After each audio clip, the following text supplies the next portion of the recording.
It is Wednesday, my dudes.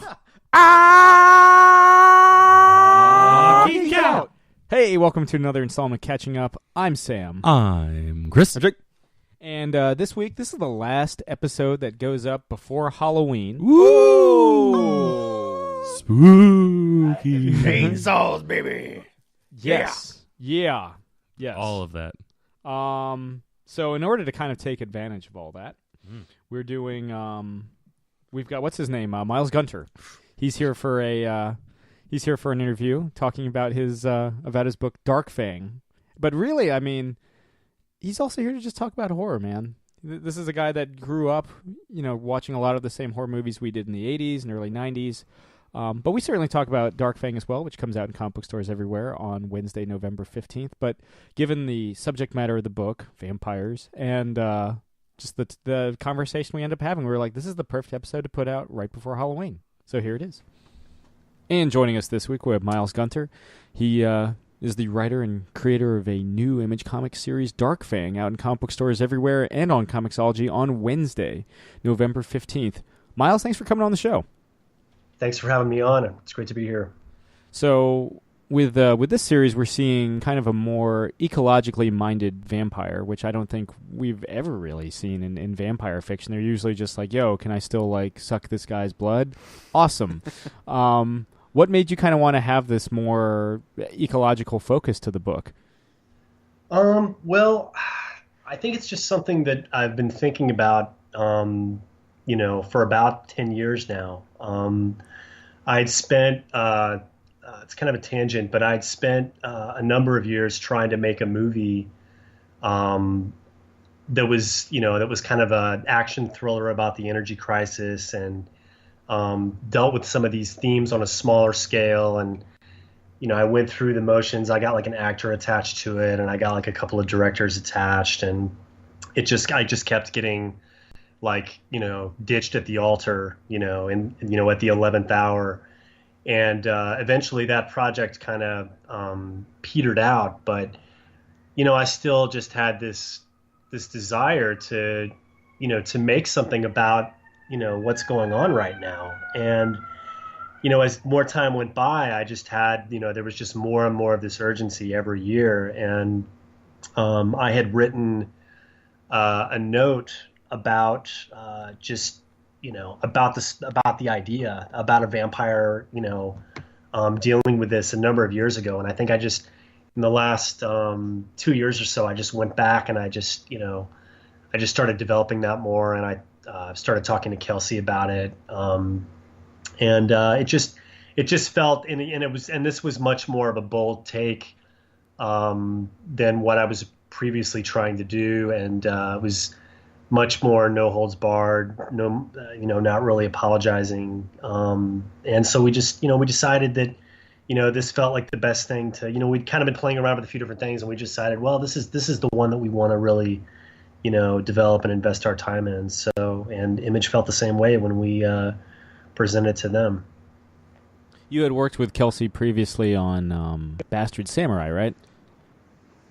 Yeah, we met through Mike Oming. I had been friends with Mike for a number of years through Brian Michael Bendis's old message board back in the olden days. Oh, Jinx World, the right? 90s. And yeah, Jinx World, yeah. And I'd gotten a break in a Vertigo anthology called Weird War Tales, and that led to working on this book, Bastard Samurai. And Mike basically just put it together. He found Kelsey. I don't know how he found him. He was just, looking around online. I think back then there weren't quite as many artists online, and because this was 2001, and so he just put it together. And, he sent me a bunch of Kelsey stuff. And Kelsey was doing development work on this movie, Jimmy Neutron, I think it was called. This CG cartoon. So he was coming from the film world, but he had done a bunch of comics with Antarctic Press prior to that. But he started as just kind of a traditional, pen and ink guy. but he started really getting into Photoshop, and it was that time when creators were really starting to discover using the computer. And Mike was sending me this stuff of like these photographs, and Kelsey would like draw these really animated characters and these like real environments, kind of like the Cerebus stuff, where you had that kind of contrast between realism and cartoony stuff. And he just had all this incredible, Kelsey had this incredible color sense. And I had never really, I hadn't really thought about color before as a writer until I started working with Kelsey. And now I think about it like all the time. Like it's become such a important part of my process to always be thinking about color and how that can inform story. So yeah, we worked on that, and that did really well, and that led to my being able to do some other projects at Image, and we tried to do a book called Yeti versus Vampire, which was about this vampire fashion designer who kidnaps this Yeti to basically use its fur to create a line of coats for her like winter fashion show.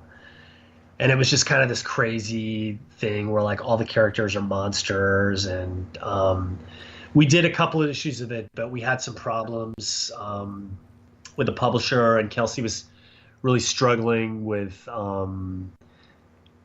like a lot of the art and just the visuals. Like I think it was just too crazy, but in a way some of the DNA of that book ended up turning into Dark Fang, although it went in a totally different direction that was much more evolved and sophisticated than that silly little action horror comic.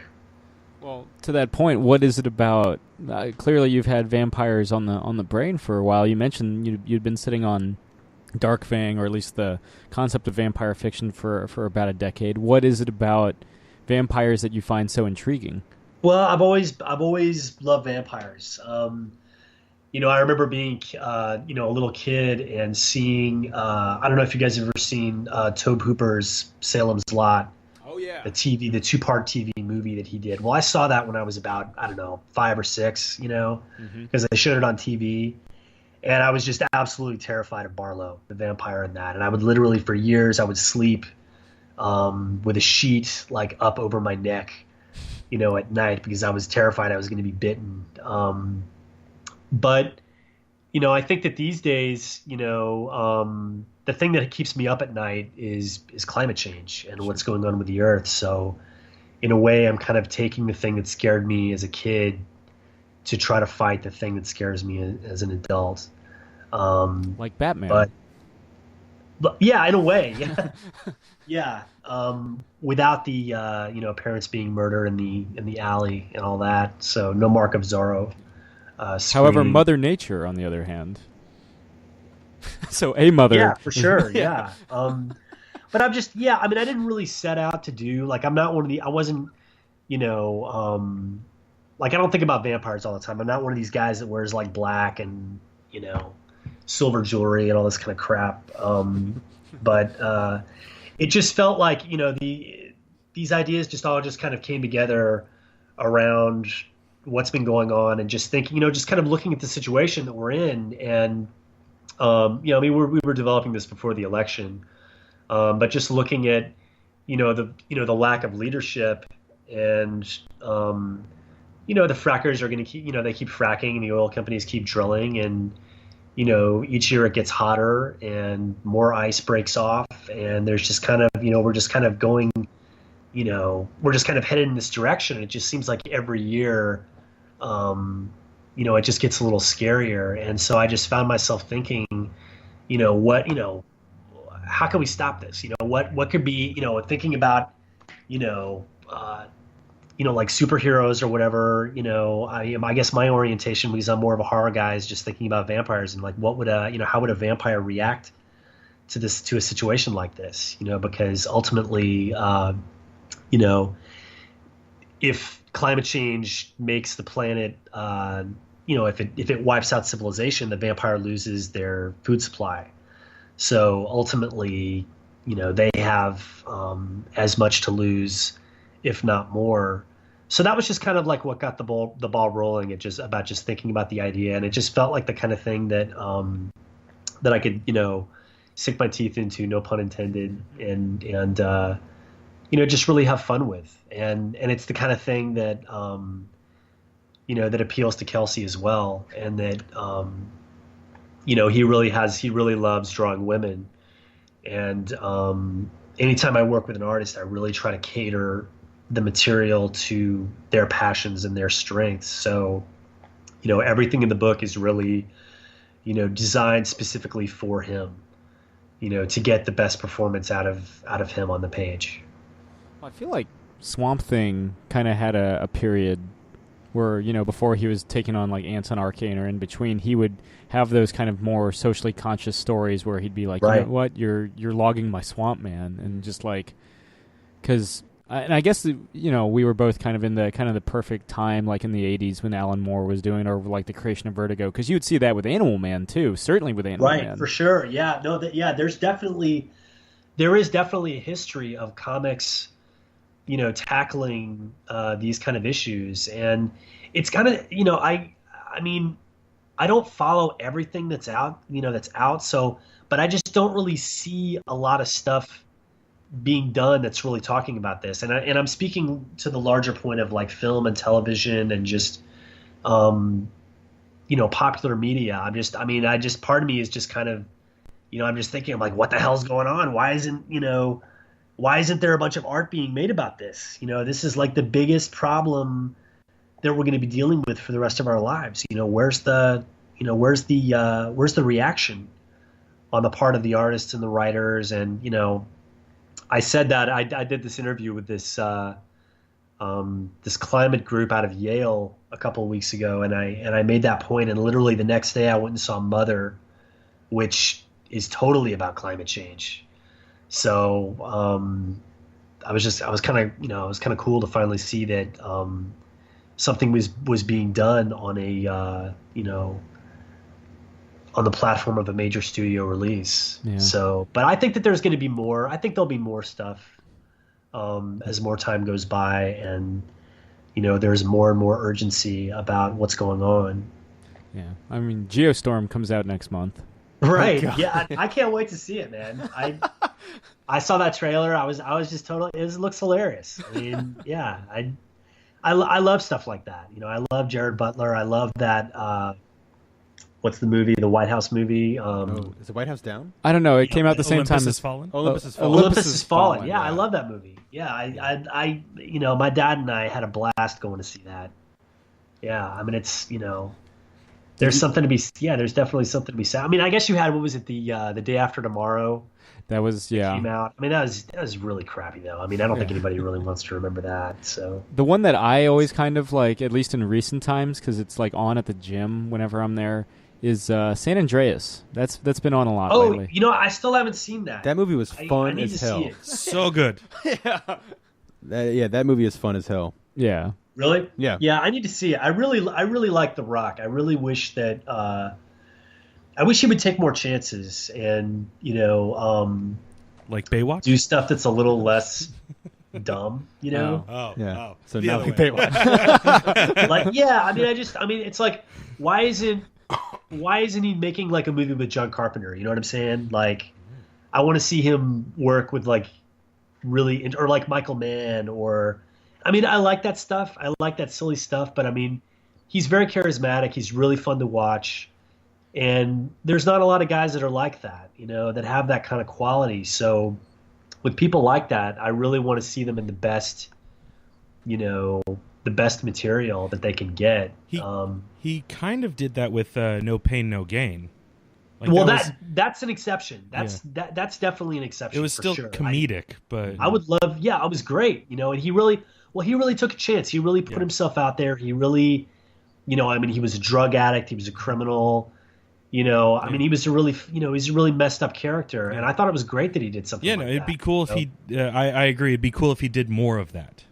Yeah, Yeah. for sure. Yeah, But who knows? We don't it's like know I see what that he's is doing coming this, at like, him. So. jungle. He's doing this like Jungle Cruise movie with Disney, and I'm just like, oh man, you know. I hope mean, he's still gonna do the Doc Savage movie with Shane Black. Oh yeah. Yes, that is definitely a very exciting prospect. Yeah, because I mean So he'd be perfect. I mean he's perfect for that. sure. Yeah, that would be a lot of fun. But like, you know, Jumanji, whatever, Baywatch, I haven't seen. It's terrible.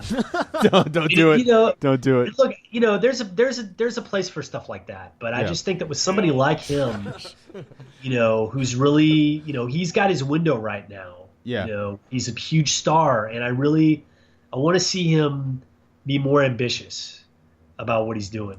Yeah. You know, and not just go for the low hanging fruit. You know what I'm saying? It's like when Will Smith did Ali, because he was fresh off, like, Yeah. And Michael Mann too, right? yeah, also. Exactly. Yeah. I mean, and I think Will he's had a really weird career, you know. I mean, and I think in some ways he's kind of squandered it. I mean, he's done some cool stuff, but he's done a lot of he does this like Oscar bait stuff, Mhm. and you know, I just want to see good stuff, you know, and you know, I don't mind stuff that's more serious, but you know, there's a fine line, you know, before you're just, you know, doing something that's just, you know, rooted in contrivance and, you know, it's just completely forgettable. You know, I love Bad Boys too. You know, I'm an unapologetic. I'm a Michael fan. I'm a Michael Bay fan. I make no apologies. You know, it's a very unpopular opinion, especially among people who make comics. They love to rip on Michael Bay, but I love that guy. Kelsey's the same way. We love him.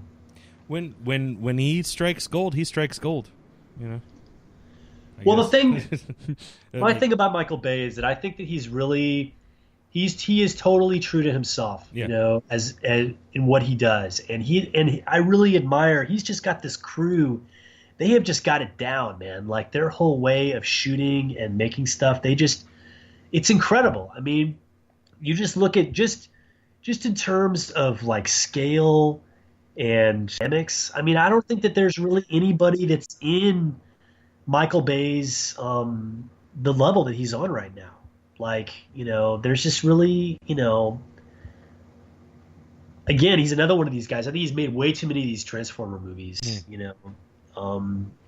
I'd rather he was doing something else. But I feel like every time he's like, this is the last one, and then Paramount's like, how about we Right. add like another Yeah. zero behind your paycheck? right. And he's Well, like, the third fine. one was supposed to be the last one for sure. But Yeah. I would like to see him apply his instrument to material that's more compelling. Because you look at Pain and Gain, you look at 13 Hours. Yeah. I mean, those are great movies, you know. Yeah, I watched the 13 Hours recently on the Amazon Prime, and the way he stages action Yeah. is pretty incredible. And like, It's fantastic. I kind of mean, step back and think about it. I'm like, you know, how he's able to control that chaos on that day, especially the end of Right. that movie where it's just mortar round after mortar round. Oh yeah, and- yeah, it's great. I mean that whole car chase where you know they turn the wrong way, Mhm. and I mean I was like glued to my seat, you know, in the theater, you know, and I'm a huge like William Friedkin guy, Mhm. you know, and I think that's the best car chase since To Live and Die in L.A. Oh, wow. I mean, just fantastic stuff. I just, you know. But just the I- dread, like the guys inside the car of just like like you were saying, like confusion and like the terror of like, you know, think of being lost, like, you know, on the freeway, but imagine having like every gun trained at you and being Right. fired at. I mean, it's just the It's worst. stressful enough. It's the worst feeling. Yeah, I get lost in my neighborhood. I'm like, oh Jesus, but like, Right. Yeah, you know, I know. it's Yeah, it's you just- yeah. Well, I mean, tension is, you know, that's just such an important part of any kind of dynamic storytelling, Mhm. you know, and Bay just really knows how to deliver. And I think that the people that complain about him, they're not really looking at it that way. You know, they're going in. I think they go into his stuff with an automatic bias, and they're not really giving him a fair shake, you Mhm. know. But ultimately, his stuff is successful, and you know, there's enough people that do get it and do like it. And I think in a lot of ways, his work is very reflective of you know where we are right now as a country. You know, I mean, there's definitely his work is very informed by America as it is right now, and it's not shy about that at all. So I'm very excited to see what he does next, because I think that the last Transformers, it did well, but it definitely underperformed compared to the fourth one. So I think Yeah. I mean, he's been talking about a third Bad Boys for years. Oh, really? Mm. Yeah. That I would love to see that. Yeah. I would love to see that too, but I think that they've waited too long. I don't know. I mean, I know Joe Carnahan's been talking about it for years. He wrote a script, and there was like a lot of previs stuff that has already been done, and this and that. So who knows if it's actually going to get done? But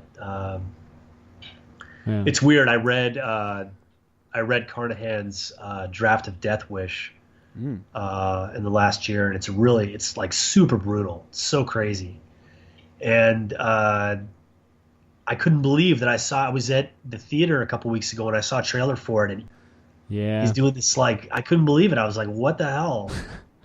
And it just doesn't look like it has any of like the grit that was in that script. I mean, that was just like a really rough script, and yeah, I mean, he's got this kind of like like AC/DC's playing, and like Bruce Willis is like smirking and doing it's just. I mean, I love Bruce Willis, but I was just like, what? Well, I think the thing is, like, I am in the process of reading the book. That I think a lot of people don't realize that Death Wish was based on a book. The novel? Yeah, I haven't read it. It's crazy because even the Charles Bronson movie, I mean, I guess that's close, kind of, but like none of the movies seem to get the point that, like, and this Eli Roth movie came out especially misses the point that, like, the main character is not supposed to be a badass. Like he's described as like a middle-aged man with a gut, and I think he's like balding and freckled. Like he's not the guy that, like, what makes that story scary and kind of crazy is that he's just this normal guy who's super liberal in the beginning of the book and is, against any kind of violence, and then becomes this like monster. And I saw the trailer for Death Wish because I originally heard that Stallone was going to do it. And he was going to be a cop who had never fired his gun in like 25 years of service. Oh, okay. And then has to engage. And then I thought that was an interesting take on it. Like, obviously it's kind of far from the Death Wish thing, but or maybe his family gets killed and then he decides to become this vigilante. But that at least was an interesting take. But this just seems like, oh, of course Bruce Willis. Yeah, I guess he's a doctor in it, and of course he's going to kill people because he's Bruce Willis, and we've seen him do it for 25 years. And like I said, I like Bruce Willis. We all like Bruce Willis, but it just seems like who doesn't love what red-blooded American doesn't love Bruce Willis? Kevin Smith. But it's just it's weird. It just having him in it just makes it even more unnecessary. Like, why are they doing this? Like, I know that Eli Roth. My sense is that he wants to branch out and not be a horror guy. Yeah. And do other kinds of stuff, but I just don't. Did you ever see? I'm definitely skipping it. I may check it out on demand or on Netflix or whatever. I'll look at the first 15 minutes, but yeah. Did you ever see Death Sentence with Kevin Bacon? That was like I did, and I dismissed it. I remember seeing it and just kind of rolling my eyes and. Not really being into it because I hated Saw. I thought Saw was just really pretentious and not into it. But I have become a huge James Bond fan. He totally won me over with Insidious. Oh yeah, and stuff that he did after that. Like, I mean, he's a really interesting. Like, it's really rare that you see that kind of acceleration of craft in a director where they just, they're just kind of like bumbling around, and then. Like with that, there's this precision and there's this confidence, and the fact that he did it for like $1 million, and it's great. It's a great movie. I actually like to go back and look at Death Sentence because I know that there was some technically interesting stuff that he was doing in that, and I think actually Kelsey has been on me about that in the past to go back and revisit it because we're both like huge James Wan fans. So yeah, it's funny because although I'm not really that interested about him doing Aquaman, to be honest. I mean, I'll go see it. I'm sure it'll be cool, but it just, I don't know. It's kind of weird. Yeah, I had a similar thing with Destin. It's like I watched it before, Insidious and what The Conjuring and all that were. Right. I really like Insidious won me over because I'm a big fan of Patrick Wilson, and Right. I really liked his performance in Insidious, but I even loved it even more in The Conjuring. And I did the same thing. I went back, and like it's still kind of a mess, but I think the thing that I liked most about it was Kevin Bacon doesn't play it as the hero. Like that's the closest I feel like it got to him. Like he doesn't go, all right, now I'm the badass. Like when he kills his son's killer, it's almost an accident, and like the horror of it washes over him more so than where he's like this robotic. Now I am the vigilante. Yeah.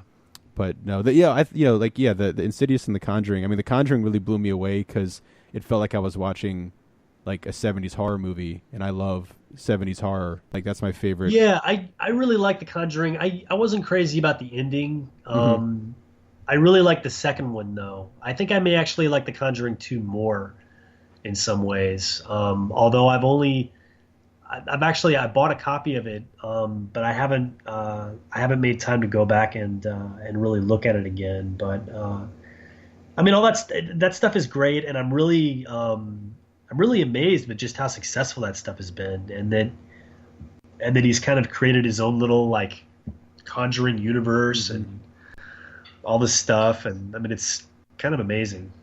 Yeah. I feel like Did you see that? Did you see that new Annabelle? No, I didn't. I haven't seen any of the because is that the second one? Yeah, have there I was- done two? Yeah.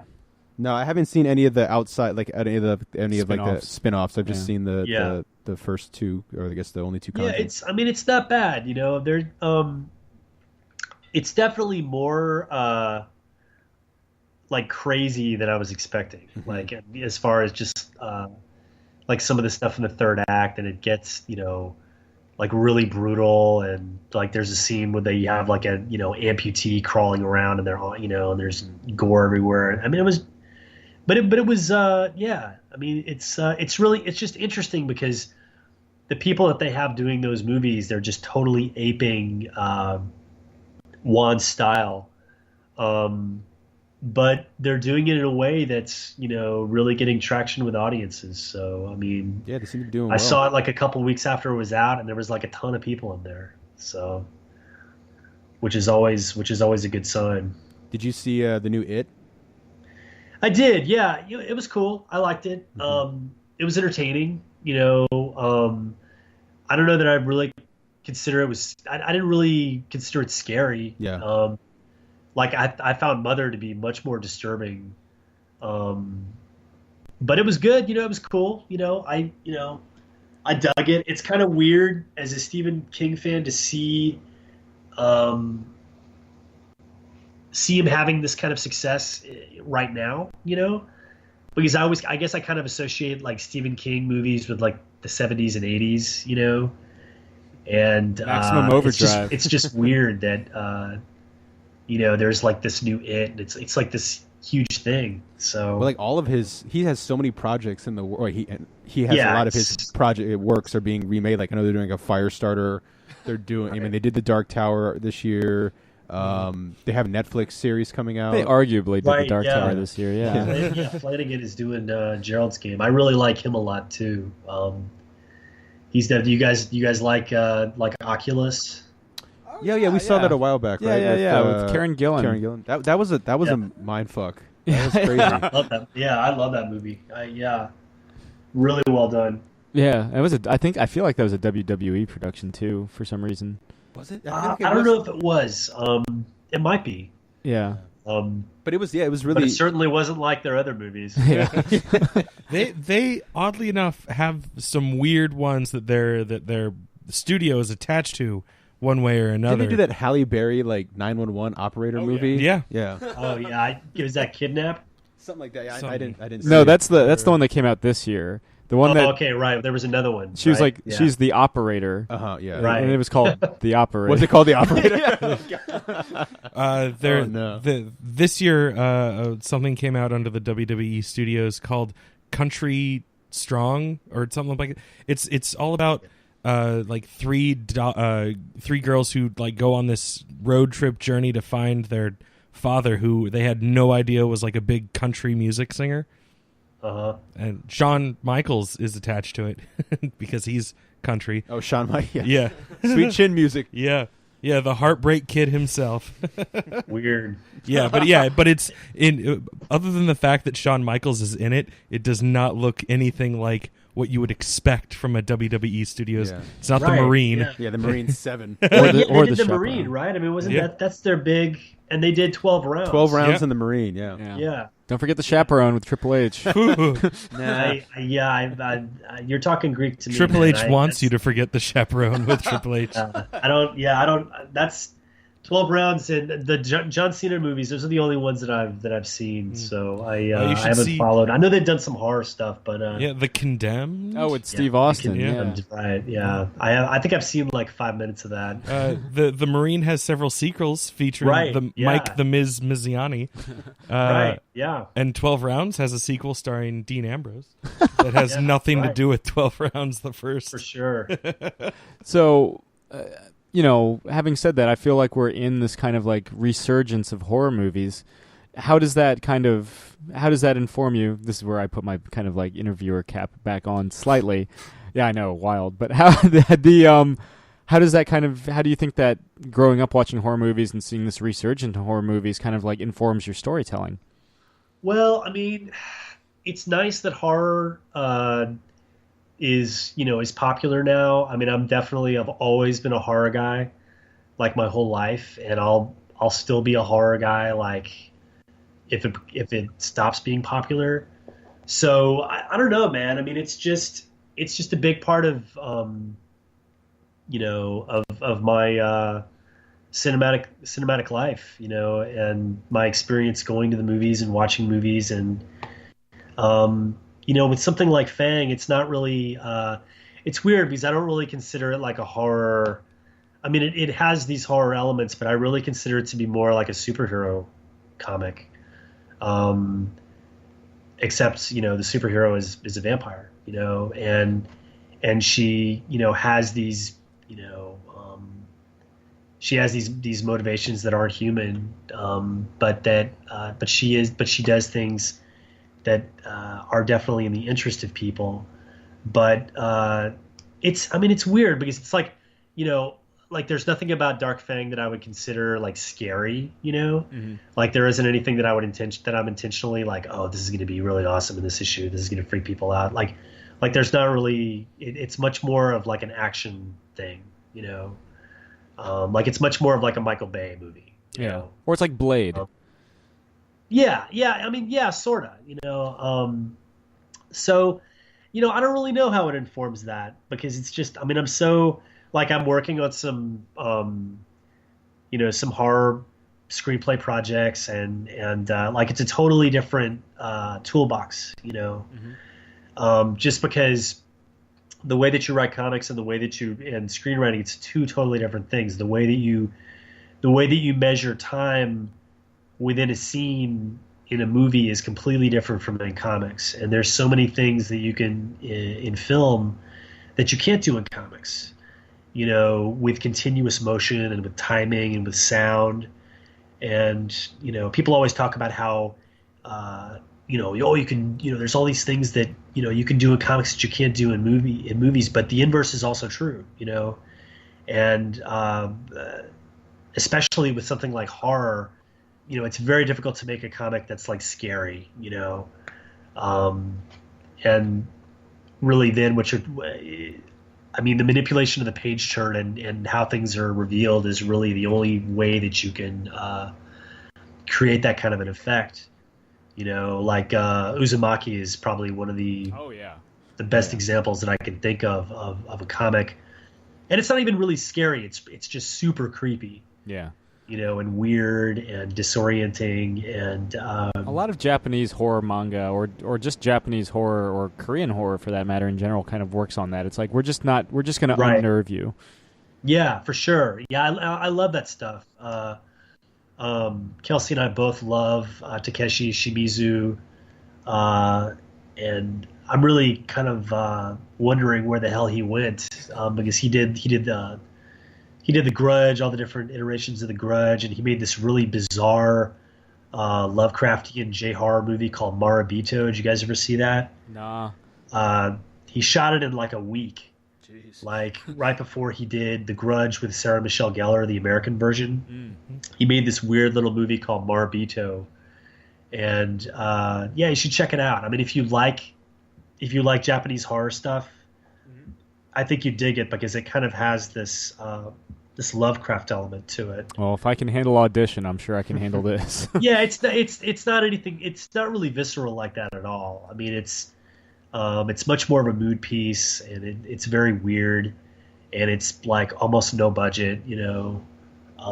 But it's really cool. It's a very creepy little movie, and he did this movie, this American movie that I can't remember the name of it, but it had something to do with an airplane. Like there's all these people on an airplane, and there's some kind of haunted shit going on, and there were like all these trailers for it. This is a few years ago, and it never came out. Do you guys remember what I'm talking about?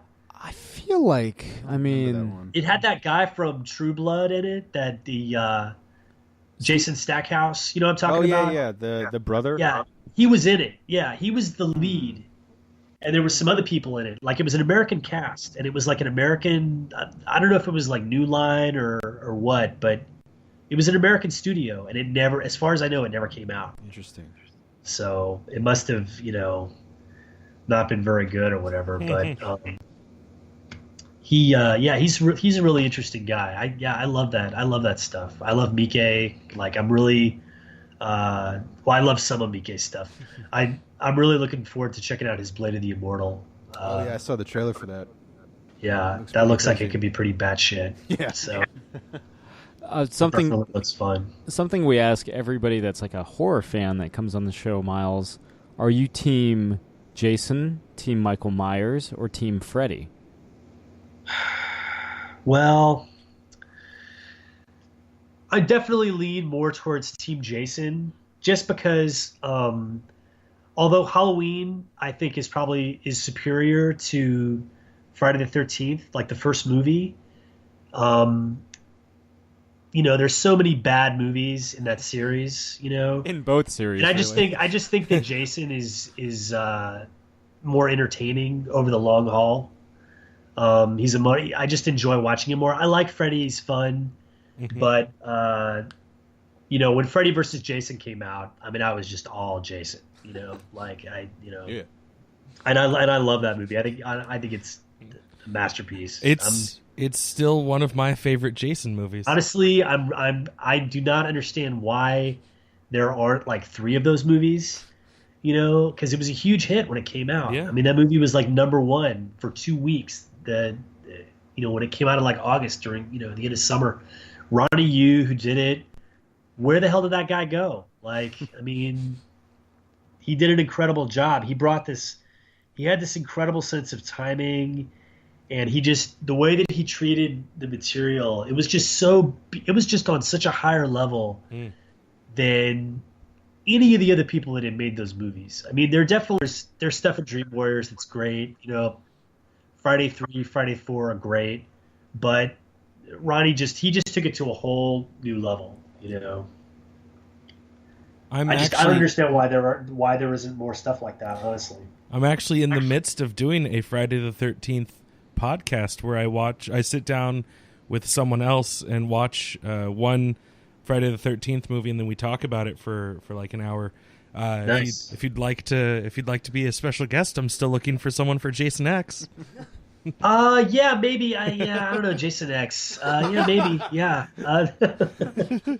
I've actually, you know, it's funny because those movies, there's something really comforting about those movies. As horrible as they are, like if I'm flipping around in the whenever I have a sliver of time to just kind of like, you know, veg and watch cable.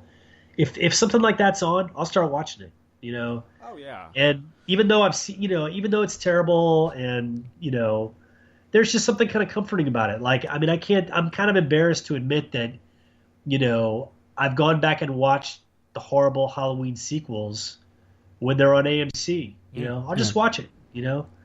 And it's awful. It was dog shit when it came out. I knew it was crap. But there's just something comforting about it, you know. It's just, you know, I don't know.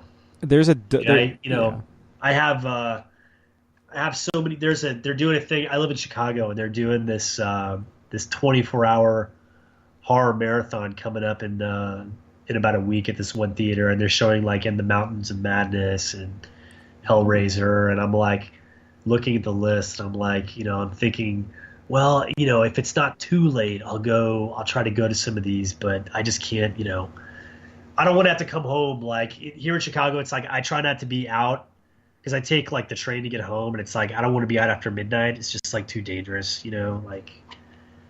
Yeah, no. But I think there. I mean, it's really not that bad. I mean, the media portrayal is a little, sensational, but there's still, you don't want to be on the subway after midnight. So it's just common sense. So.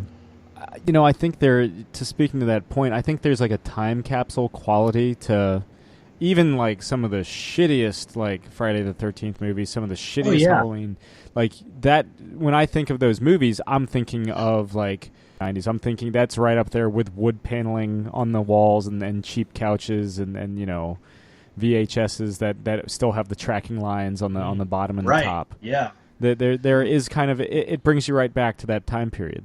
Yeah, I remember I think it was maybe in the 6th grade, and I grew up in Dallas, and one of the things that my school did was you would take they would do this thing called the Texas History Trip, and you'd basically, because we had a class that was Texas History, and you would drive around, you would go to like the Alamo, and you would go to Austin, and there was one point of the trip where we went to San Antonio, and I have this vivid memory of walking around San Antonio poster for Friday the 13th Part 3 in 3D and just being so desperate to see it, and there was just no way in hell it was going to happen, like, I mean, I wouldn't have been able to get in the first place, but yeah, so you're absolutely right. I mean, those movies do have a time capsule quality to them, as, even all the bad ones, just everything, I think about,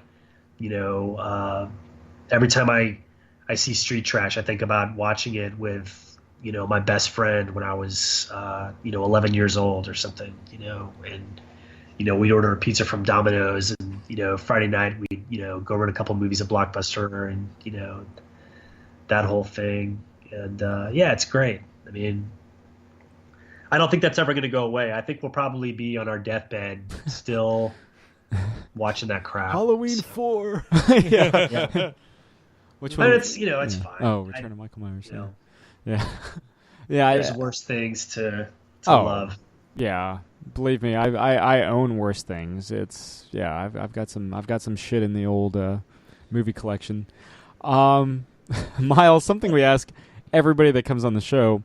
What are you and I feel like this entire a lot of this episode has been kind of about this, but what are you geeking out over? Right now, I've been geeking out over Mother a lot, because it's just so insane. I mean, it's literally like being punched in the face. Like, I went into it not really knowing anything, and I'm a huge like Aronofsky fan. Mm.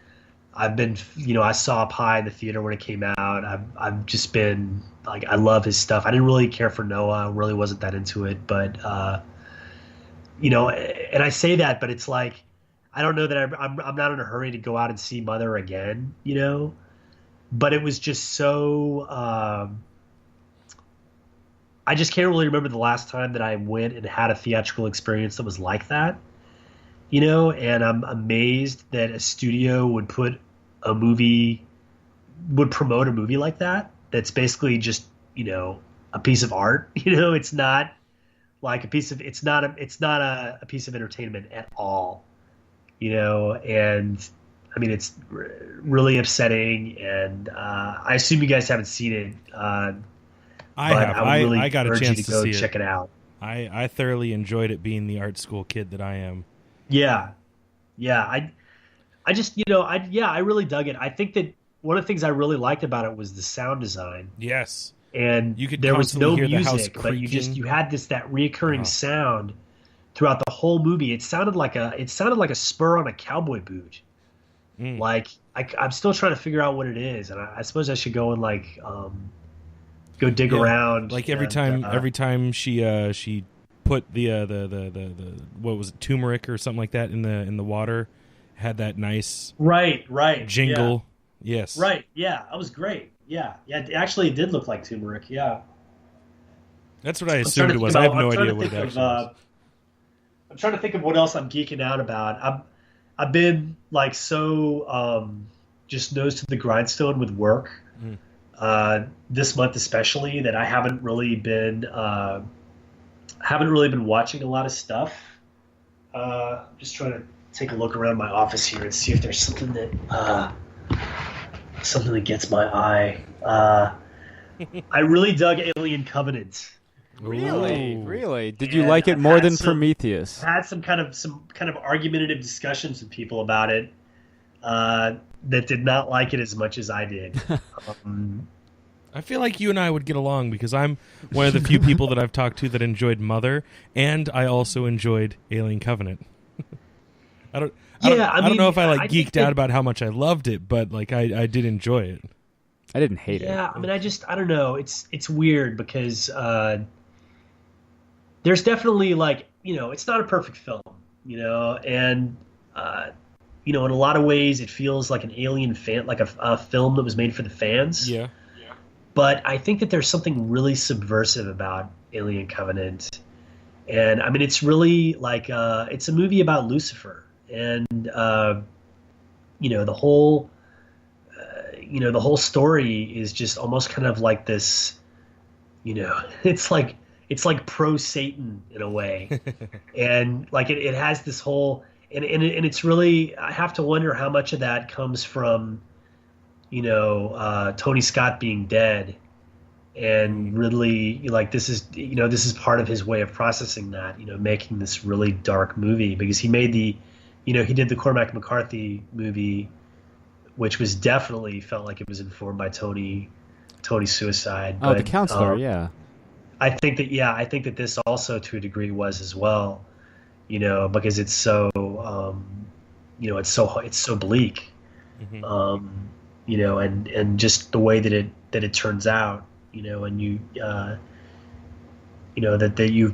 the main character is this, is Lucifer. He's this architect of this creature, and there was a lot of just kind of really interesting symbolism, and I really loved how when they get to the necropolis, I really loved how all that was shot like an old Ridley Scott movie.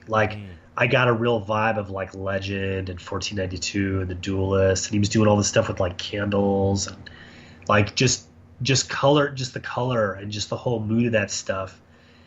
I hadn't seen Ridley do that since the 80s.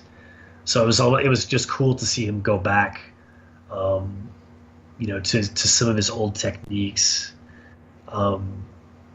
But I mean, Kelsey and I got into a huge thing about it, and he couldn't stand it, and but I think he's kind of warmed up to it some more over time. Let me try to think. What else have I been geeking out about? I just watched One Punch Man on Netflix. Have you guys seen that? Yeah, I loved it. It was hilarious. It's so good. I'd read a volume of the manga and I really liked it, but I just, for whatever reason, I hadn't picked up any more. But I watched the show and I couldn't believe how funny it was. I mean, it might be the most that I've ever laughed at an anime before. And I'm a huge anime fan, and I mean, but I'm more a fan of old anime from the 80s and early 90s. I like new stuff, but I feel like the older stuff has a little more of an edge. I feel like when anime really started getting traction, especially in Japan, when it really started becoming much more of a thing, you saw less explicit content, and it kind of lost some of its bite. But now it's so big. There's so much. It's just there's just like thousands of shows. But yeah, I really enjoyed that. I was really surprised by how much I liked it.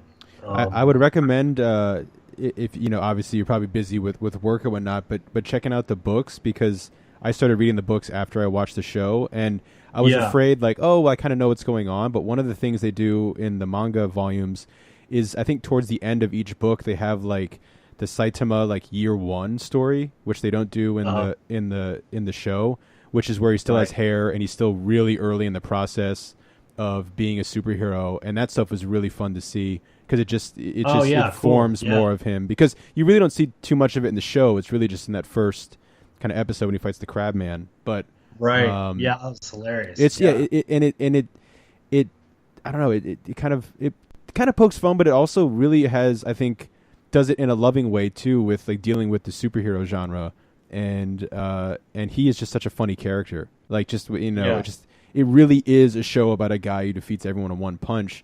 So when it happens for the 10th time, it's still just as funny, because you're waiting for, they build it, they'll build this villain up for like a 2-episode arc, and he shows up and slaps him in the face and he explodes, and I mean, he just, they come up with so many like ridiculous characters. I mean, there's like this one background character, Tank Top Tiger. Yeah. I mean, it's just like, so like, so goofy and like ridiculous. And they just, it's so hard to do stuff like that, because you have to be consistent. And the thing that I loved about the show is how consistent it was. They just kept, it started out just being completely zany and screwball, and it just, it never really deviated. And like, it didn't lose any of its steam, So yeah, I was super impressed with One Punch Man. So I'm actually opening up my Netflix here to see if I could get. I want to try to look at my history and see if there is. I'm just like, my brain is just like toast, dude. I'm at the end of like this. I've been writing a screenplay this month, and I'm just like I'm at the end of it, and it's just kind of like I've got like the whole thing in my brain right now, like in addition to everything else. So it's like kind of making me a little mentally deficient at times. Okay, let me see. I really liked Ozark a lot. Did you guys check out Ozark? I've heard a lot of good things about I feel like we've had a couple of guests on who've talked about it. I just haven't got around to checking it out yet.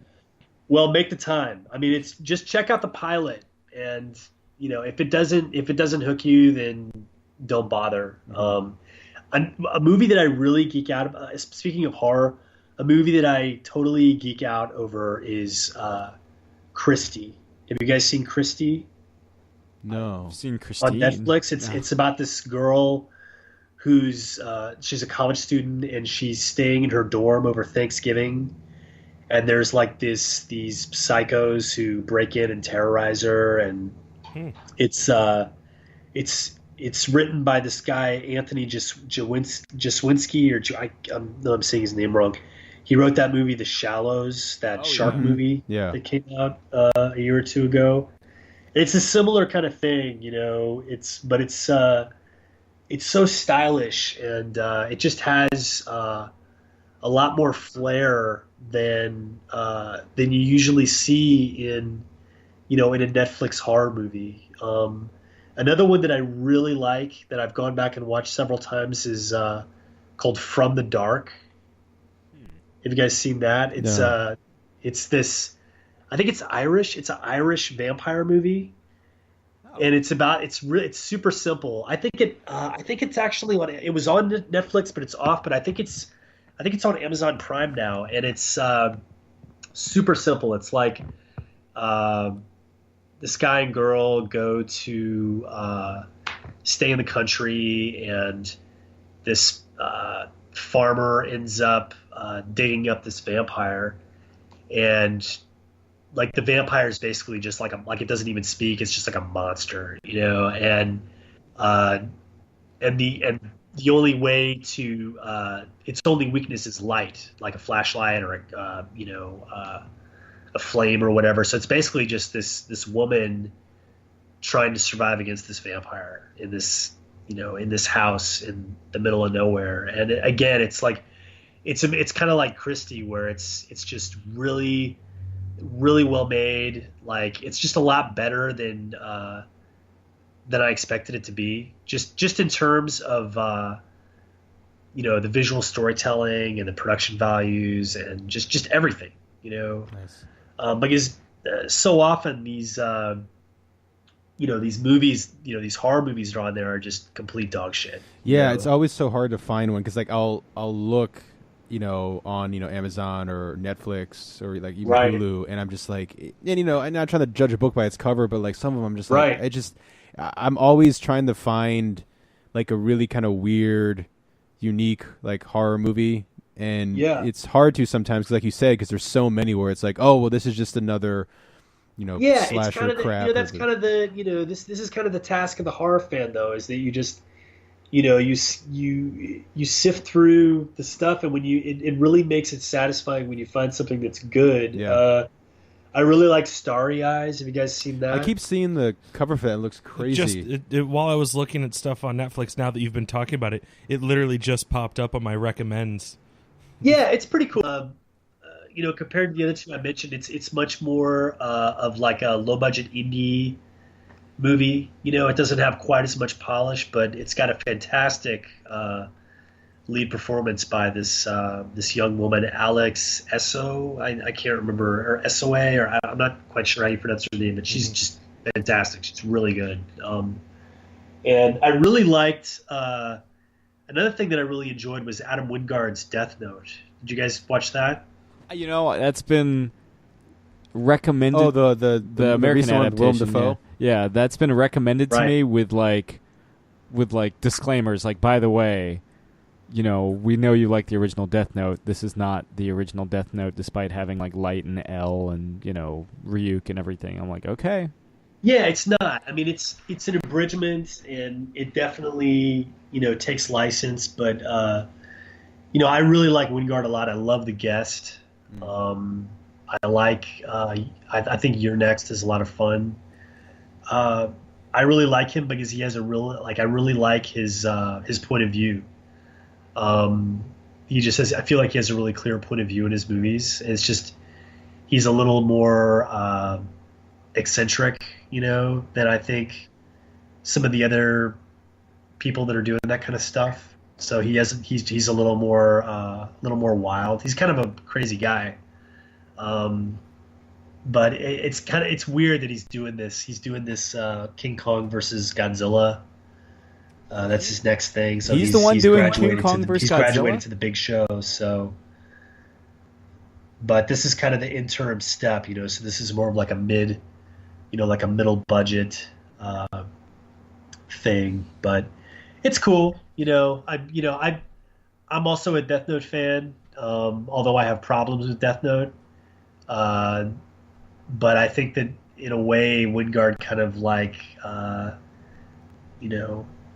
takes care. He kind of takes out the things that I don't like about Death Note, like some of the portrayal of like female characters, and I mean, it's obviously it's a huge long, it's like a giant story, and he's boiling it down to like 100 minutes. So I mean, there's definitely has to be stuff that you have to take out, but. Yeah, it's cool. Although I think that I think the ones that I mentioned before. I mean, if I would say check out From the Dark. If I was gonna pick one of the stuff that I mentioned, I would go with that one. Right So on. Yeah, like I said, I'm always looking for yeah, I think I just stuff. based on what you guys like, I think that you would respond to that more. So as I said, I'm pretty sure it's on Prime right now. So just look in the new releases, I think. Right on. Well, Miles, while we got you on, anything else you want to plug? Not really. I mean, if people want to check it out, Dark Fang, the first issue comes out November 15th. The last issue of Image Plus magazine has a feature on Dark Fang as well as a 4-page preview, and it's on the back cover. So if you want to check it out, ask your retailer if they have a copy of it. And yeah. check out the book. I can say wholeheartedly, it's always good when people check out Image Plus magazine, which I will say for because completely altruistically, not because I write for it. Oh, I had no idea. Awesome. Out in comic book stores on the last Wednesday of every month. But anyway, It's pretty good. it's pretty sweet, pretty good, pretty good mag. Yeah, it is. It's great. Yeah. Well, Miles, thanks again for coming on the show. And like you said, that first issue of Dark Fang is out in comic book stores everywhere on Wednesday, November 15th. Great. Well, I appreciate you guys having me on. I hope that it didn't get too derailed talking about Michael Bay and horror movies. Oh, yeah. So I mean, it's just kind of how it goes. These things are always conversations, man. And we got I think we hit the big points early on for Dark Fang. We certainly didn't give the game away. Right. Yeah. I honestly, if it was my preference, I wouldn't say anything about it, but this is not the world we live in. So there's a certain amount of expectation of, Yeah. got to get up on the stage and dance. So Got to make the donuts thanks somehow. for letting me dance. No Yeah, problem. No problem. Thanks for talking with us. Are you still dabbing? Yeah. Oh yeah. I've seen dabbing. There's a lot of kids coming back, like to work. So like dabbing is, I think dabbing is not cool, but kids do it to be funny. Yeah. Ironic. Yeah, because it's a It's lot. already hit the Well, ironic level. it's a lot sharper and It's like deadly. well, it's like sharp and it's sharp and jagged. It's people like dab dab dab dab. it's dab. more of a dagger than a dab. Yeah. Yeah. So every time I see it, I'm like, I feel that urge to like fucking dab. You just see them and you're like, The sad dab out of respect. Yeah. Sab. Yeah. But thanks again to Miles for Yeah, coming that was on a good there. Yeah. It was. totally. It was. I'm gonna keep that whole dabbing thing in. Oh, I hope so. Good. That's gold. Gold. And again, his book Dark Fang is out in comic book stores everywhere on Wednesday, November 15th. You gents getting anything?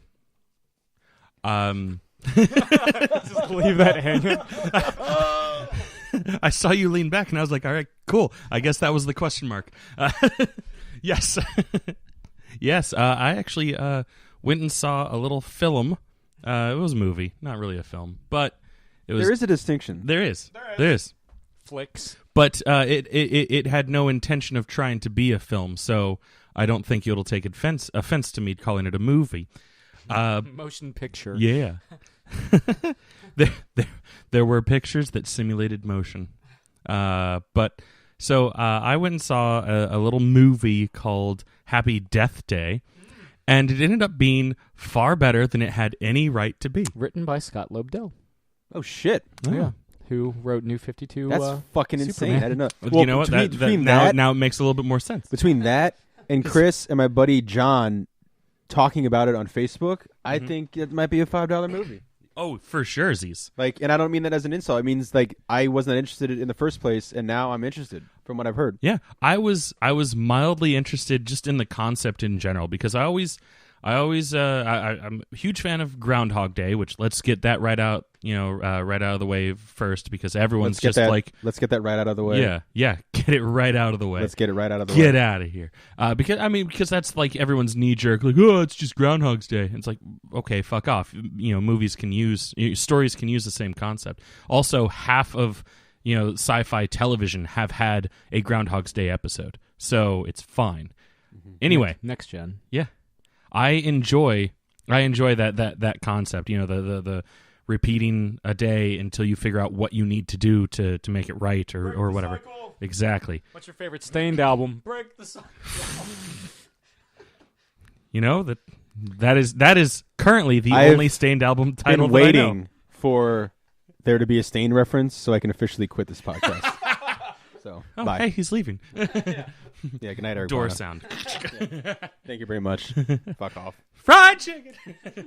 But yeah. So they actually did. Now knowing because I didn't pay attention to the credits, so I didn't know that he wrote it. But like knowing that such a good writer wrote the story, I'm like, oh, that makes sense because that's like it was well written for like a stupid horror movie, because it's all it wanted to be, like a stupid horror movie with a clever hook, and it was fucking clever, and that's the all I needed was a dumb horror movie, and then like for it to add that extra layer of cleverness, I was like, I am pleasantly pleased.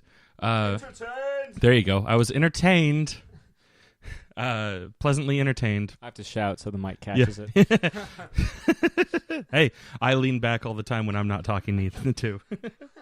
But yeah, no, it's so the movie starts out like a good 15-20 minute chunk on the initial day. And I liked that. I was like, good, let's just start with that day straight up. Like I didn't need the previous day or anything. It just goes right into it. The biggest problem that I have with it, you find out right away, is In Da Club by 50 Cent, not in the movie. It's not her ringtone as the trailers would have you believe. And I was like, oh, I would have liked that as being like I hate it when it's incongruous. Then you're like, but that's not how you presented it to me. Yeah. Like when you see like alternate takes and stuff and like that in the final film, and you're like, yeah. Yeah, where's that big battle scene at the end of Rogue One? Or in The Dark Knight, where in the dinner party that the Joker crashes, there's two different things. Joker says his "We're tonight's entertainment" line with a southern drawl in the trailer, and the second thing is you see Batman say, "Then you'll love me" in the trailer, whereas in the movie he just like he's just waiting. He's like, "This is gonna be fucking awesome." He's like, "Then you'll love me." Yeah, and also, I remember seeing that trailer just real quick and being like, Batman is dumb when he's like, "Let her go," and he's just like, it's a very poor choice of words. Yeah. That was my knee-jerk reaction too. I do like that the first trailer we ever get, where we see footage from The Dark Knight, not the teaser, where it's just a card. Yeah, I watched that over and over. But when there was nothing else, because everyone was waiting for that fucking movie. Yeah, I just watched it because of the laugh. Yeah, well, the trailer for the first theatrical trailer for The Dark Knight, the first shot is the final shot of the film. Where he's riding into the light on the bike. But yeah, Happy Death Day. Happy Death Day. Yeah. but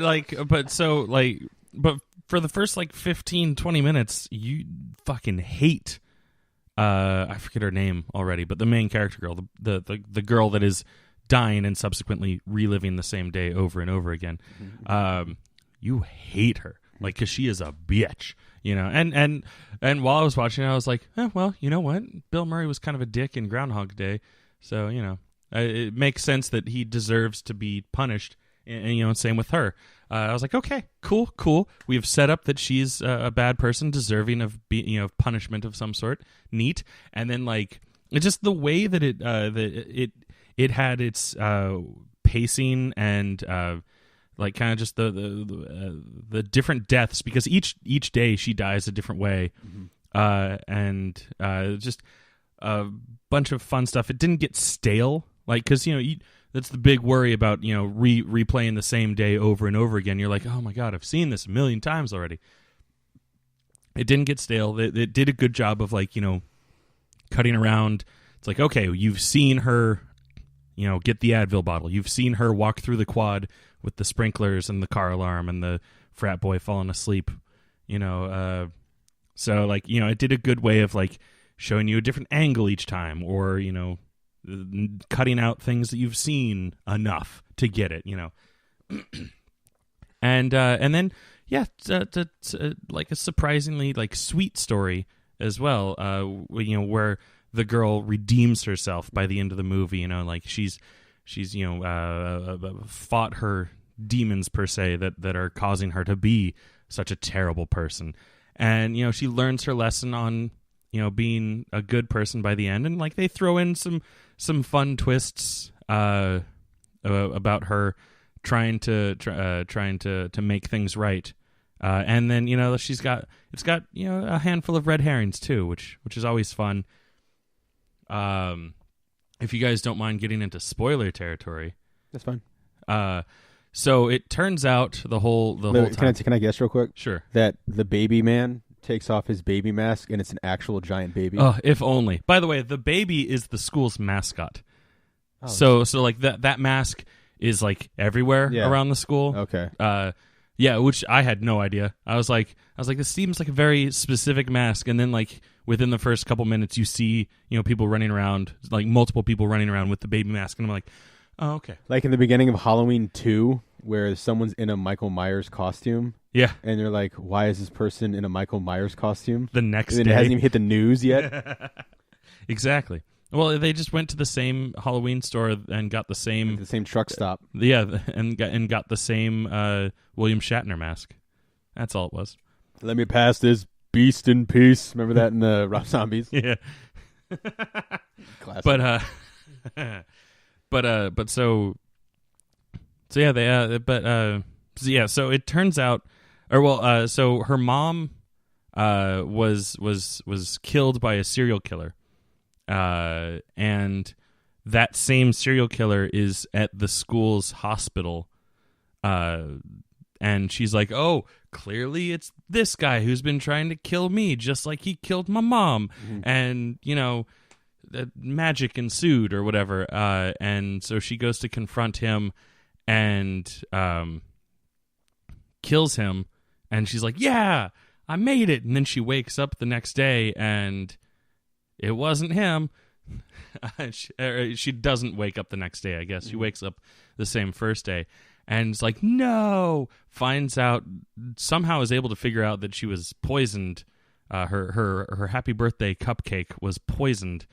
And it's her roommate who's just pissed off that she was like making out with a dude that she was interested in. And I was like, oh, okay, this kind of falls flat. Mm-hmm. A little disappointed that it was just her, crazy, jealous roommate the whole time.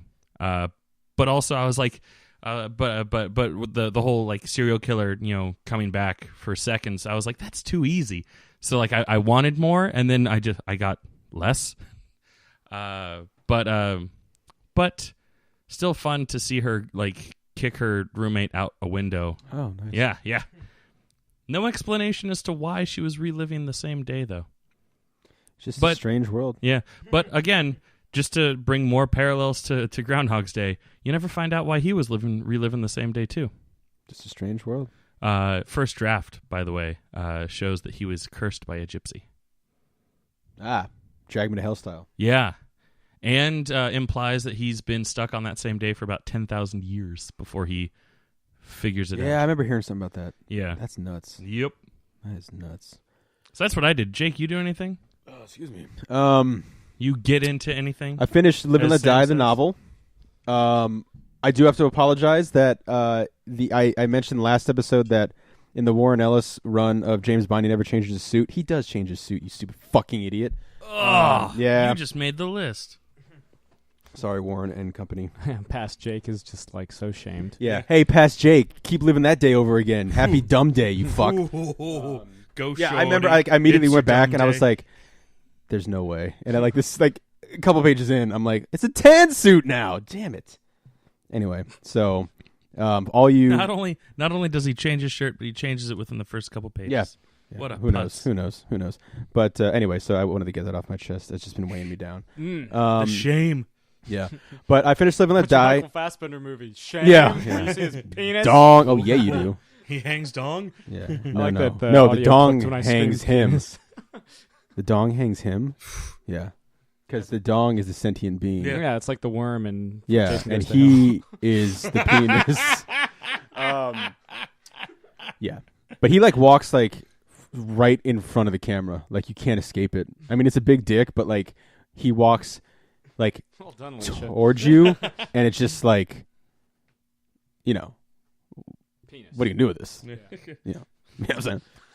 Turn into Beetlejuice. You know what I'm saying? Which is also basically Beavis. There's also a worm. Yeah, there is. Was it a giant sandworm from Saturn? Yeah. Michael Fassbender's dick is a giant sandworm. Does it have the multiple mouths? Maybe. We'll never know. But yeah, I finished Live and Let Die, the novel, and I'm on to Moonraker. The best Bond story. The best. Well, I mean, I gotta say, it's not the worst. The thing that I'm enjoying immensely about Moonraker so far is that the beginning of the book is about as bland as it can be, and it's just Bond in his MI6 office on a Monday. And it's great because you Mondays, am I right? Yeah, you get so much great backstory about Bond in this. You meet Miss Moneypenny for the first time, and you get this amazing backstory of Hugo Drax, and Bond's kind of... Also, you get the mandatory retirement, which they should follow this for the actors. It's 45. Yeah. Sorry, Idris Elba. So they should do that. Yeah. I mean, so he's that makes sense. Yeah, it does. As opposed to Roger Moore getting cast at the age of ripe old age, 58 in View to a Kill. He's yeah. All respect, Sir Roger Moore, we love you, but from here on out, if you're older than 45, mandatory retirement, MI6, because he talks about worrying about that, like he's 37 in Moonraker. Pierce Brosnan was cast at 44. Yeah. Goldeneye, that's it. Yeah. Goldeneye. But I'm sure a lot of people would be like, Goldeneye. Okay. Yeah. What he even kind of does in Everything or Nothing. He's like, what movie was that? Oh, I only remember Goldeneye. Everything else was a blur. Yeah. But he can be the second one-off Bond. But I will take an absence of Tomorrow Never Dies over all four. I have a of them. soft spot in my heart. We all do. Yeah, I'm just saying. I would be willing to live in a world that doesn't have Tomorrow Never Dies, fine, if that means the other two also don't exist. Maybe it's just somebody else. Maybe it's just somebody else. Those movies exist with somebody else. Or like a different director. Sorry, Spottiswood. Anyway, 37-year-old Bond, Bridge. 37-year-old Bond. And a great thing, too, is he talks about how he only really has a mission or two a year. Yeah. Which is kind of cool. And Must be nice. It's so taxing. He's so taxing. He's calculating how many missions he has left before mandatory retirement. I don't know if he's dreading mandatory retirement, but he knows it's an end. And there's a moment where he's talking about his expense, how much he makes, blah, blah, blah, blah, blah.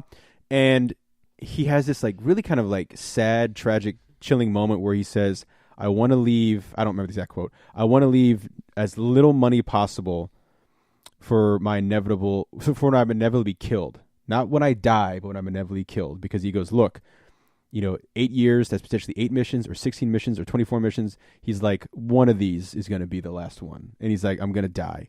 And I don't know, like I said, he gets tortured in every book. Yeah. As opposed to the movies where most of the time, especially during the Roger Moore era, he comes off pretty good. He gets fucked up. I mean, granted, in Casino Royale he gets fucked up, but in Live and Let Die, he gets a chunk of his shoulder basically bitten off by a barracuda. Break off a finger. Yeah. His finger gets snapped. Break off. His finger gets snapped back, and it's dangling. And there's this moment where you're screaming, where he's trying to take off. He's trying to change shirts, and it rubs against his finger, and he's like, ah. But Felix Leiter gets that's the Bond that I want. Just the one. Ooh, owie, me. Q, do something to fix my finger. He invent something. He gets his bottom of his feet and back ripped open by coral, like the coral reef. And it's very for your eyes only. Yeah, oh yeah. And there's British eyes only. He has this again, the really cold kind of moments, but he's willing to do what it needs to be done. Where he's they're going to get dragged through the coral reef, ripped open, and then eaten by sharks. And he goes, I'm prepared to smother.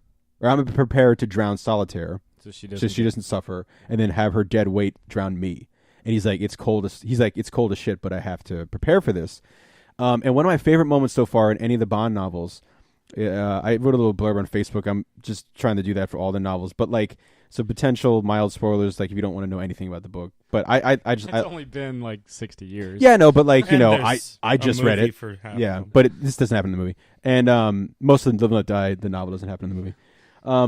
But again, I like the tiny moments. Live and Let Die in name only. Well, real quick, there's another moment where he's if you're Bond will just go with our motto, live and let live. Just let him live. And he's Bond's my motto's live and let die. And you're just Paul McCartney runs in.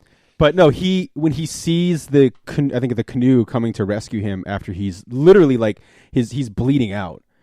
He says Bond rolls a tear for the first time since childhood, and it was such a great moment of him being saved. I don't know. I really like the expression of if it's for the first time since childhood. Better than him sticking hands down pants. Yeah, I get the extended the extended ending on Audible, which is like a couple sentences longer. Which he basically just sticks his hands down, if I remember correctly. Solitaire's pants. And I bet he'll feel nuts. Yes, I'm Siskel. Yes, I'm. And Getting 2 thumbs up. and That's also extended. Yeah. but no, I mean, It's weird. Yeah, Ian Fleming wrote that song.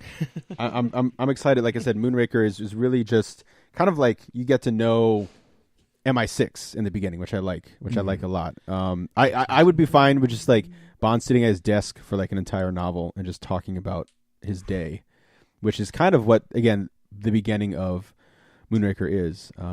So it's I kind of thought I might have like petered out by now because like I usually start things and never finish them because I'm like, I'm gonna read every issue of this, and I read like 5 and I'm like, and on to the next thing. It's like how And I that wanted may still happen. It's like how I wanted to read all the Bond books, and I think I made it through To Live and Let Die. Mm-hmm. Which one's the one in Harlem? Is that Live To and Live Let- whoa, yeah. Live and let die. Yeah. Yes. Yeah, so I made it through that one, and I was like, oh, hey, I used to live here. And then I never made it to the next book. Yeah. Yeah. So I'm enjoying Moonraker. that. And like I said, so much of Live and Let Die, the novel either happens in other movies, like key moments, not like entire plots really, but it was great to read that book and not necessarily know everything that was going to happen because just because you've seen the movie definitely does not mean you know what's going to happen. Especially by the Moore era. They deviate so much. Yeah, they do. And again, the number one thing I like most about Live and Let Die was the friendship between Bond and Leiter is really strong. Unfortunately, kind of towards the end, like he was originally supposed to get killed in the book. Yeah, and I'm glad that didn't happen. But he gets like fucked up. You know, we see it in License to Kill. He gets fed to the sharks basically, and Bond. They kind of have the Live and Let Die or the License to Kill moment where he kind of lets that guy die as well. Like, Oh yeah, which is kind of really well done. in the warehouse. Although Dalton, he just throws in the money, Yeah. the briefcase. You earned it. Yeah, what a waste. The money, I mean. Yeah. But anyway, yeah, so it makes that like moment really kind of tragic as Bond, like you get in his head and he's like really just nervous and terrified of losing his friend. But then like there's really no wrap up in the end with it. Like he doesn't like, he hears he's Fleming going to never be anticipated keeping him alive. So Yeah. they probably got the least amount of effort. Yeah, cool. I mean, because like they're like, he's going to make it. Bond's like, good. And then like at the end, they're kind of wrapping things up. He's getting patched up. And he's talking about like, oh, remembering this and remembering that. And he doesn't mention Felix, but he's in the other novels. It's fine. James Robinson, friend of the show. Well, he's only been on once, but he's a friend of ours. Yeah, you've been on, and you're a friend of friend. ours. But I need to read. he Did you wrote read the Felix? I did. Yeah. I have all 6 issues if you want It's to buy good. them. Yeah, I'll have to check it out. Yeah. I'm enjoying. I still haven't finished Hammerhead yet since our last chat, Mm. but because I've been reading the novels. Yeah, baby. I just picked up the latest issue of Kill Chain today. Oh shit. That's good. They're doing a Period piece. well, yeah, doing Casino Royale, but they're doing like Bond in World War II. Yeah. That's fucking dope. Yeah, they're doing Dynamite's switching to the miniseries format. That's why Black Box is the last ongoing. Yeah, that's fine. I mean, that's smart. I like miniseries. Yeah. You don't kind of run out of ideas, and get real dry. And the market kind of feels, I feel like the market's kind of shifting towards that. Mm-hmm. We had the Void Trip guys on a couple weeks ago. That's a miniseries. There's Miniseries event. when we had Zach Kaplan on, Port of Earth is an 8-issue miniseries. It might get promoted to an ongoing, but that's the initial run is just 8 issues. So, yeah. What'd you do, Sam? I've been listening to a lot of Tom Petty. He died while we were in New York, Mhm. but it's just been like I watched Running Down a Dream, that 4-hour documentary, which is on Netflix, which is really good for a 4-hour Indeed. documentary. It keeps you going, Yeah, which is that's no a easy really good feat. There's only like I'll be perfectly honest. Tom Petty was my gateway, into rock and roll. I was listening to him before I listened to the Beatles or the Stones or any of that. I knew George Harrison first for the Traveling Wilburys than I did for the Beatles, which is kind of wild.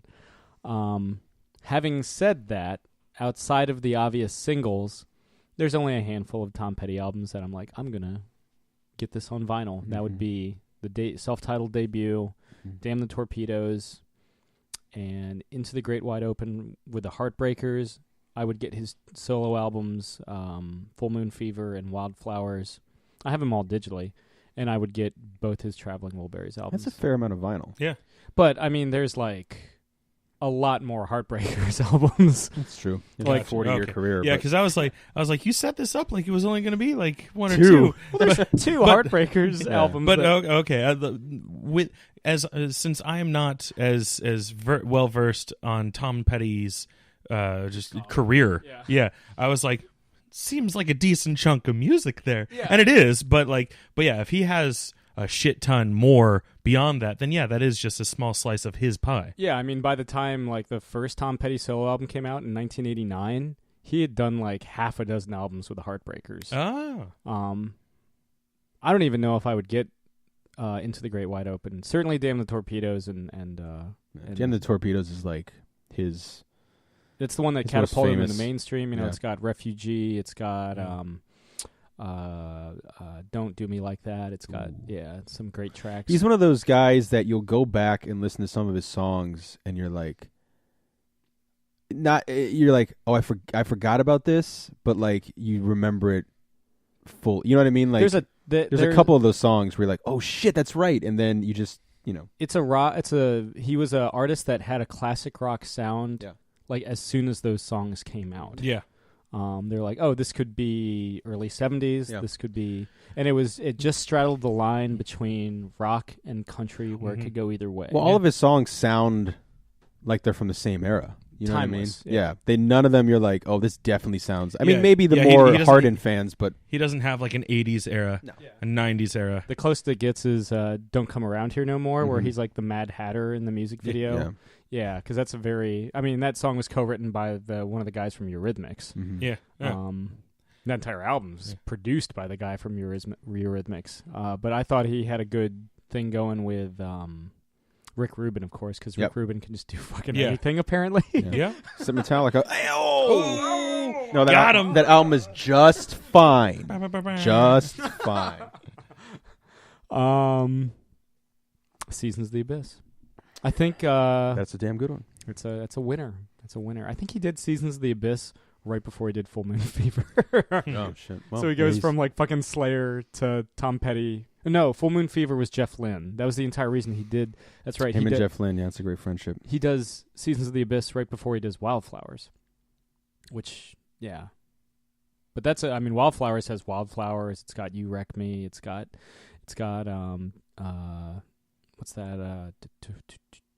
Won't Back Down's on Full Moon Fever, but what's the other one where he talks? You Don't Know How It Feels. That's off of Wildflowers. One of my favorite moments from one of my favorite movies in Jerry Maguire kind of sums up Tom Petty pretty well, where he the album is opener off of Full Moon Fever. he's trying to express his joy and free spirit moment of I did it while driving in the car, and he's changing the channels in the radio, trying to find the perfect song. I don't remember every track, but one of them is Bitch by the Rolling Stones, which I would have been like, fine, leave that shit, crank it. And he's trying to, like, he's not really digging it, and he keeps and then and the great thing about Cameron Crowe is when he clicks on, he's not at the start of Free Fallin'. It's at the start of the chorus, which of course Tom Petty, Don't Bore Us, get to the chorus. Yeah. Classic. He was the one and that coined that dude phrase. Yeah. lives by that. I mean, he lived by that. I mean, you listen to his songs. I mean, the choruses are fucking fantastic. But you get to that moment of Tom Cruise in a white t-shirt, singing the Free Fallin' while driving on the highway. I mean, that's kind of it. That was the gateway song for Tom Petty for me, was Free Fallin'. I'm sure it was Yeah. for me too. Yeah. First- It came out in 89. Best year for everything. Yeah. But yeah, that's the first song that I ever remember hearing. It was Free Fallin'. Yeah. And everyone loved to do their own little free ballin' while they were singing it. No, you guys didn't have immature friends that were just like, 'cause I'm free ballin', making a reference to not wearing their underwear. I know what free balling is. I do that regularly, but maybe I'm missing out something on my life, or I need next time I'm taking a shower. I'll Yo, fire. free I mean, ballin'. you don't have to be actually free balling to sing the I'm lyrics. authentic, Chris. Oh, I'm authentic. apologies, sir. But no, it was, and the cool thing about Tom Petty, all of his songs, maybe not all of his songs, but most of his songs are relatively easy to learn how to play. So that was certainly something I learned pretty quick on the guitar, so I could play along with my, with my hero of sorts. Yeah, I mean, Tom Petty he was just fucking awesome. Like he really was. I regret never seeing him in concert in any capacity. So. One of the podcasts that I listen to, one of the wrestling podcasts I listen to, their episode that came out like right after the news of his passing, a guy was like, I inadvertently went to their last show, to Tom Petty's last show, like the Hollywood Bowl. Yeah, because they're based out in L.A. And the guy was like, that was kind of surreal because it didn't dawn on him right away because because that wasn't the first thing that came to mind. But then the guy, like, basically during the recording of the episode, the guy was like, "Yeah, I just saw him. Oh shit, that was his last show." Yeah. Wrapped up that big tour with the Heartbreakers with who were the openers? The Lumineers, who I think kind of owe a lot to Petty. That kind of timeless sound they're going on to. Not quite folk rock, not quite country, but certainly a little more twang. Though we preferred a Rickenbacker instead of a Telecaster. Oh, yeah. That's definitely the image I have of Tom Petty. Yeah. When I think Tom Petty, I think the Torpedoes cover where it's just the red background. He's just pulling up his pants with the guitar right there. Oh, yeah. Jamming. Yeah. And, of course, that first album, he's got the self-titled, he's got Breakdown, he's got American Girl, he's got a lot of good stuff. But yeah, thanks, Tom. And thanks to Miles for coming on our little madness that we call Geek Out. Again, that book, Dark Fang, is out in comic book stores everywhere on Wednesday, November 15th. This has been another Geek Out production, specifically installment of Catching Up. Oh, yeah. I'm Sam. I'm Chris. I'm Jake. Fried chicken. Thank you very much. Good night, Eric Bana. Happy Halloween! This has been another Geek Out production. If you enjoyed what you heard, hey, we've got a special episode every Friday. Of course, there's the usual Catching Up show every Wednesday. And you get book club episodes just about every Tuesday these days. Thanks for listening.